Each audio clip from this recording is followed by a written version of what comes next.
Hello and welcome, everybody. I'm Vern Cushenberry, Chief Investment Officer, and I'm back with another quarterly update. Going to take a deep dive into the data. I want to talk a little bit about how the economy's doing, hit interest rates, hit inflation, some of the hot topics on all investors' mind. But bottom line up front, these conversations focus on retirement. That's our specialty.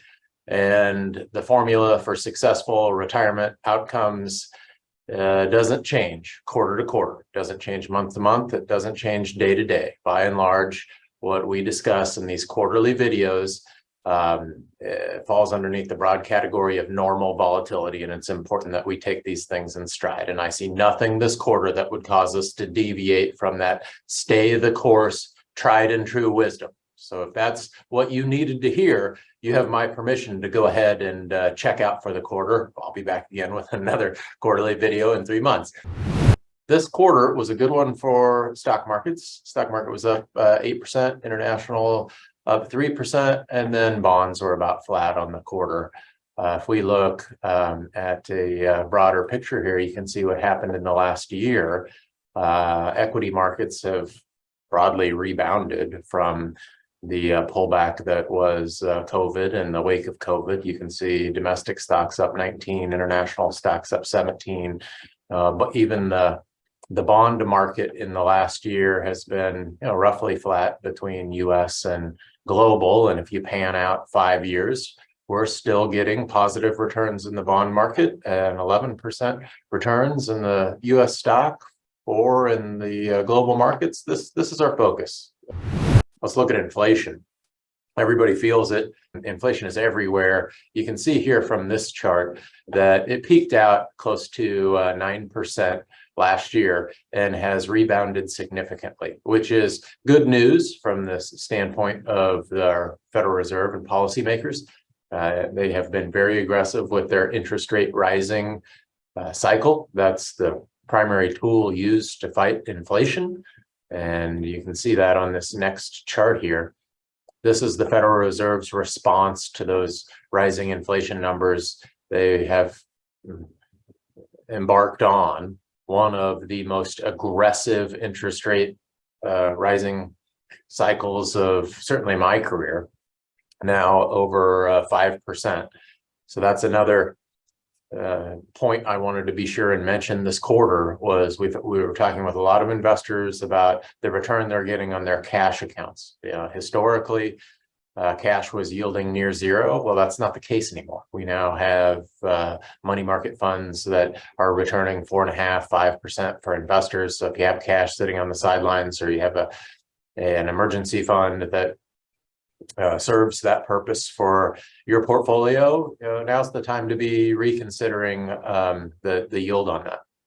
From the economy's perspective, we continue to move along. Positive GDP, wage growth is strong, the economy's growing, and I cherry-picked this chart this quarter because I think it tells part of that story, which is personal savings rate. The economy is 60 to 70% based on consumer spending, and the amount of savings has a big influence on that. And you can see personal savings spiked here just after 2020 with the stimulus measures. That made it into the bank accounts of a lot of individual investors. And then if you look at this blue dome, you can see kind of the spend down of those savings. So the peak excess savings maxed out at 2.1 trillion. And then in the last 18 months or so, you can see those peak savings numbers decline significantly. So I think of that as dry powder, so to speak, that's being used as fuel for the economy. Those resources are being and have been exhausted to some extent over the last 18 months. Those won't be there in the next 18 months unless we take on more debt as individuals. So that's something we're being mindful of. We need to see another driver of economic growth inside the next 12 to 18 months, or we may risk seeing a recession. And again, we're not afraid of recessions. They're a normal part of a healthy economy. The economy ebbs and flows. We know what that feels like, what that sounds like, how to manage that through it. We've stress tested most of the portfolios for our individual investors. And if you feel like you're experiencing a little bit of anxiety about what that might look like, be sure you schedule an appointment with your financial planner and we'll stress test that again for you. Okay, moving on here. Let's talk a little bit about banks and real estate. I've touched on both of these topics in the last 2 quarters. We had several bank failures in the first quarter. I did a video on that last quarter, and I talked a little bit about commercial real estate. Well, this is another perspective on that same issue here that I pulled this quarter because I wanted to share it with everybody that's tuning in. And you can see here that, let me start down here with bank deposits by bank size. The blue is small banks and the gray is large banks. So you can see large banks, well, they're a little bit better capitalized, you might say. Smaller banks, you can see their deposit growth over the last few years. This is the data point that I'm really focused on, which is commercial real estate. You know, as we just renewed our lease, and I'm observing what I think many landlords and tenants are observing across the country right now, which is lease rates are a little weak, and a lot of concessions are being made to keep the vacancy rate from spiking too much further. And 44% of those commercial real estate loans are held by small banks. So if that is a source of stress in the economy, we expect it to hit small banks. So that's just something else that we're being mindful of. I'm not ringing any alarm bells here. I'm just noticing that the large majority of those commercial real estate loans are held by small banks. We did have some small bank distress earlier in the year, and if that manifests with defaults or further price concessions, that's something else that could be a source of stress in the economy. Here's another view on that. I mentioned that landlords have been having to make concessions. Well, that shows up in something called cap rate. You can think of cap rate as kind of like a return on investment for the real estate industry. And that return has fallen significantly as landlords have made those pricing concessions. Some of the other investments that they've had to make to renew those leases. And that's all in an effort to maintain vacancy rates at an acceptable number. And you can see here, office is in gray. The office vacancy rates have spiked significantly over the last 12 months.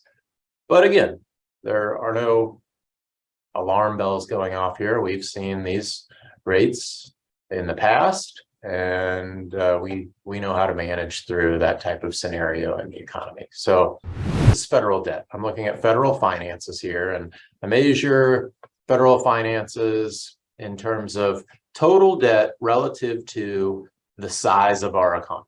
And we measure the size of our economy in GDP. So we look at total debt relative to GDP. And that's down here in the bottom right. You can see total debt to GDP spiked after World War II. And then we haven't seen those rates since, really. We are just now edging up on what would be the maximum total debt to GDP number that we've seen in 60 years, 70 years, at about 100% of GDP. And the CBO, the Congressional Budget Office, well, they take a look at our deficit spending and Social Security and other entitlement programs, and they forecast that into the future. And right now, that's forecast to rise significantly in the next decade. Okay, well, that's going to be a drag on the economy if we don't make some changes. What could those changes be? Well, we can spend less. We can cut benefits to our entitlement programs. We can tax more, raise money at the federal level, but the taxing more is another drag on the economy. So there's a lot of levers that we can pull. It's going to be a challenge to manage through this in the future, and it's something that fascinates me on the geopolitical level. And I like to watch these charts at least quarterly. Okay, let me wrap it up. I always try to wrap up these videos with some timeless wisdom, and this is a good chart to remind everybody about the power of diversification. Our goal is never to be Well, if you look at this chart, what you see here is the top performing asset class in each year and the bottom performing asset class in each year, and rank ordered from top to bottom. So our goal is, never to be first and never to be last, and that broadly diversified portfolio is tracked here in what we call an asset allocation strategy. And the power of that over time has been very effective at creating positive retirement outcomes for our clients. Okay, and then lastly here, we measure the attractiveness of any single market relative to where it has traded historically. So I thought I'd throw this chart in this quarter just so that we can see, if we look at US Treasuries, well, the yield on US Treasuries now would suggest that's approximately, this chart shows -1 as -1 standard deviation away from its historical mean. That means that it's cheaper than what it has been historically, which means that from an investment standpoint, relatively more attractive. And then these asset classes are ranked from cheapest to most expensive, and you can see relative to their historical means. We have bonds across the board, emerging market equities, developed market equities outside of the United States, global bonds, and then we start to get a little bit pricier as we get into US growth. So how do we factor this into our investing? Well, we ever so tactically and subtly shift our exposures towards the cheaper asset classes on this chart. And by being deliberate about the way we do that over time, we feel like we have the the full weight and force of academic literature at our back to create some tailwinds over time. So that's my update this quarter. Thanks for your time. I really appreciate it. Appreciate everybody tuning in, and give me some feedback, and I will be back again in another quarter with an update.